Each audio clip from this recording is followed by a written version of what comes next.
បងនេះជារបៀបប្រើអញ្ចឹង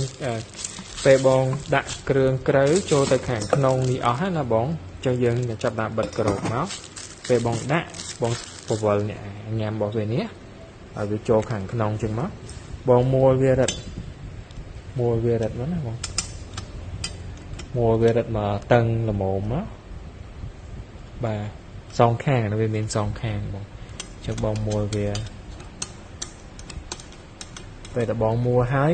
អាលើកលឹះខាងលើនេះបងជួយកាច់ឡក់ទៀតបងឡក់កាន់តែតឹងកាន់តែជាប់ទៀតទាំងសងខាងបាទអញ្ចឹងពេលបងដាប់ភ្លើងកិនបដាអីបដាបងអាចក្លុកវាឲ្យវាកាន់តែម៉ត់ណាបងអញ្ចឹងតែមិនខ្ញុំតេស្តភ្លើងជូនបាទអញ្ចឹងកលឹះវានេះបងមាន5លេខអញ្ចឹងបងបើកយ៉ាក៏ទប់ហើយមួយទៀតបងពេលបងដកថង់ចេញមកវាជើងវាស្អិតជាប់ជាមួយនឹងដីអត់អីតែនេះយើងវាបើកទៅកម្លាំងវាខ្លាំងវារៀងញាក់អញ្ចឹងបងពេលបងដោះចេញមកវាមានកញ្ច្រែងបងទៀតណាកាលណាបងចង់រែងកតិចធំអីចឹងយើងប្រើកញ្ច្រែងរបស់វានេះទៅបង